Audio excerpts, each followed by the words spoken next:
Lalu apa masalahnya? Oke. Kita berdua ini orang Israel atau bukan? Oh, bukan, bukan. Nah, berarti Yesus itu juru selamat bagi Bani Israel. Sepakat? Sepakat. Untuk pertama dia datang memang untuk bangsa Israel. Oke. Berarti bukan kita kan? Oh, tapi dengan kita. Anda kalau begitu harus baca. Kisah Rasul pasal Baca di mana 7 ayat lagi? Silakan. 45. Nah, Anda harus baca juga. Iya. Silakan. Kisah Rasul pasal 10 ayat 45, dan semua orang percaya dari golongan bersunat yang menyertai Petrus tercengang-cengang karena mereka melihat bahwa karunia Roh Kudus dicurahkan ke atas bangsa-bangsa lain juga. Kisah Rasul 11 ayat 1, rasul-rasul dan saudara-saudara di Yudea mendengar bahwa bangsa-bangsa lain juga menerima firman Allah. Kisah Rasul 11:18, ketika mereka mendengar hal itu mereka menjadi tenang lalu memuliakan Allah. Katanya jadi kepada bangsa-bangsa lain juga Allah mengaruniakan pertobatan dan memimpin kepada hidup. Sidang para rasul di Yerusalem memutuskan bahwa kepada bangsa lain pun ternyata diberikan anugerah oleh Bapa di dalam Yesus Kristus, dan memang itu tujuannya Yesus Kristus datang ke dalam dunia. Kalau dahulu kala Tuhan itu hanya khusus untuk satu bangsa, yaitu Israel. Di luar bangsa itu dianggap dalam tanda kutip kafir. Karena mereka adalah keturunan dari Abraham, Ishak dan Yakub. Tetapi di dalam Yesus Kristus, anugerah itu dicurahkan untuk bangsa di luar Israel juga. Karena penolakan bangsa Israel terhadap kemesiasan Yesus Kristus, maka anugerah itu tercurah juga kepada bangsa lain. Dan di Kisah Para Rasul, sidang para rasul di Yerusalem membuktikan hal tersebut. Jadi Anda tidak bisa hanya parsial, comot-comot ayat, tapi tidak ngerti konteksnya gitu, Bung. Nah, di sini Anda sudah kalah 1 poin. Anda tidak paham Alkitab. Sudah? Ya? Oke, sudah. Sudah? Jangan Sudah. ketika orang tidak berbicara Anda bilang kalah. Karena dari tadi saya tidak mau memotong Anda punya pembicaraan. Tidak Ya, saya diskusi, tidak baik begitu. Oke. Silakan Anda baca ulang tadi ayat yang Anda bawa itu, baca pelan-pelan, Pak. Ya, Kisah Rasul pasal 11 ayat 18. Kenapa di situ? Coba dibaca pelan-pelan. Ketika mereka mendengar hal itu, mereka menjadi tenang, lalu lalu memuliakan Allah. Katanya, jadi kepada bangsa-bangsa lain juga Allah mengaruniakan pertobatan dan memimpin kepada hidup. Nah, ini beda, konteksnya. Ya? Ini beda, konteksnya. Pak. Tadi yang ada bunyi sunat itu. Coba baca ulang. Tidak ada bunyi sunat, bro. Jadi gini.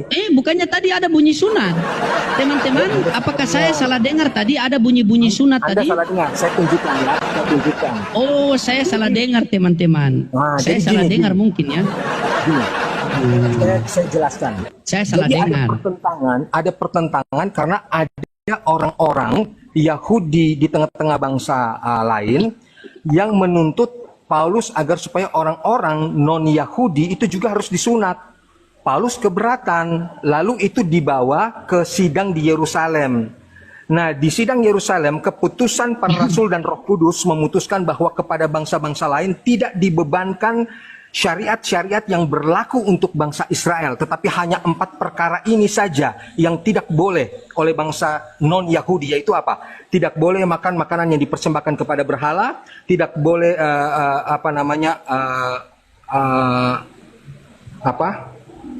makan darah, kemudian tidak boleh ada 4, dan yang perzinahan, hanya 4 itu, yang lainnya bebas. Itu bisa Anda baca juga dalam Kisah Para Rasul. Nah, sedangkan sunat baik, itu Pak. hanya Kita tetap khusus masih di situ, Pak. bangsa Israel. Tunggu biar saya jelaskan. Sunat itu hanya khusus bangsa Israel, dan itu sudah diputuskan dalam Kisah Para Rasul oleh sidang-sidang Yerusalem, menghasilkan tadi kesimpulan yang terakhir tadi saya baca dalam Kisah Rasul 11 ayat 18. Ketika mereka mendengar hal itu, mereka menjadi tenang lalu memuliakan Allah. Katanya, jadi kepada bangsa-bangsa lain juga Allah mengaruniakan pertobatan yang memimpin kepada hidup. Begitu, bro. Tidak ada sunat tadi ya? Iya, enggak apa-apa, tidak ada sunat. Coba Anda baca Wahyu 3 nomor 9, Pak. Sunat tidak berlaku bagi bangsa-bangsa di luar Israel. Iya, jangan. Sudah. Oke, Anda sudah. Baca Wahyu 3 nomor 9. Anda lompat-lompat ya. Wahyu 3. Enggak apa-apa, Pak. Kita loncat-loncat daripada kita tipu-tipu. Justru Anda lompat-lompat itu Anda jadi kelihatan tipu-tipu gitu loh. Oh, Padahal tadi yang menipu tadi yang ada baca tentang sunat, tapi baca kedua kali sunatnya hilang, Pak. Coba baca Wahyu 3 nomor 9 dulu, Pak. Baca Wahyu 3 nomor 9. Sabar. Baca Wahyu 3 nomor 9. Oke, Baca Wahyu 3 nomor 9. Kenapa di situ dibilang?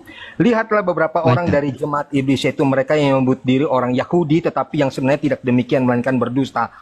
Akan aku akan menyuruh mereka datang, dan apa konteksnya? Apa konteksnya di sini? Lihatlah satu jemaah yang mengaku dirinya Yahudi tetapi bukan Yahudi melainkan jemaat iblis, tapi mereka sabar. Beberapa orang ini konteksnya kepada iya, jemaat. sabar. Ya kan? Inilah walaupun pastor walaupun pendeta kalau sudah panas namanya juga Roh Kudus api kan.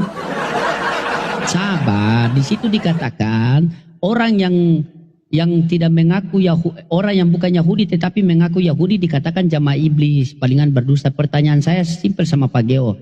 Bapak ini orang Yahudi atau bukan? Saya bukan orang Yahudi dan tidak pernah mengaku sebagai Ya sudah, berarti Anda iblis. Apa juga Anda mau bantah di situ? Sudah jelas tertulis di situ kok. Anda mau putar kemana? Anda tadi saja baca ada bunyi sunat, Anda hilangkan sunatnya. Memang tidak ada perintah sunat untuk orang non Yahudi. Mari saya bacakan lagi kisah. Sekarang coba Anda diam, coba Anda diam. Sabar. Bro, nggak boleh begitu, sabar. Bro. Saya mau tes kejujuran. Anda menyesatkan.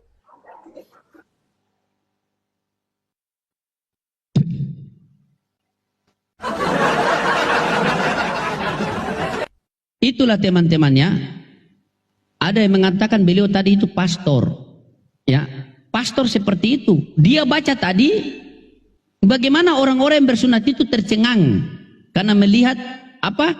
Mujizat yang diberikan oleh Roh Kudus. Tiba-tiba baca yang kedua kali orang bersunat itu sudah hilang. Cepat sekali dia kasih hilang orang yang bersunat itu. Baru dia bilang saya yang salah dengar. Inilah yang saya tidak suka itu. Makanya saya selalu mengatakan, Islam itu ketika dibaca kitab sucinya, sami'na wa'atona, kami dengar, kami taat. Kalau Kristen ini dari pastor sampai sekolah mingguan, ketika dibaca Bibel, sami'na wa ingkar. Kami dengar, kami ingkar. Sudah jelas tertulis di Wahyu 3 nomor 9. Kita baca teman-temannya. Sudah jelas sekali tertulis di Wahyu 3 nomor 9 itu. Apa juga yang kau mau patahkan di situ? Bentar. Nih. Wahyu 3 nomor 9. Lihatlah beberapa orang dari jemaat iblis, yaitu mereka yang menyebut dirinya orang Yahudi, tetapi yang sebenarnya tidak demikian, melainkan berdusta. Makanya kalian ini kan dibolehkan berdusta dalam segala hal. Coba. Ini kau mau putar bagaimana lagi coba? Kalau sudah dibilang bukan orang Yahudi, melainkan mereka itu adalah jamaah sibilis. Mereka berdusta. Pertanyaannya, kalian Kristen di Indonesia ini keturunan Yahudi atau bukan? Oh, kami keturunan rohani. Di mana itu keturunan rohani? Bla bla bla bla bla, kabur.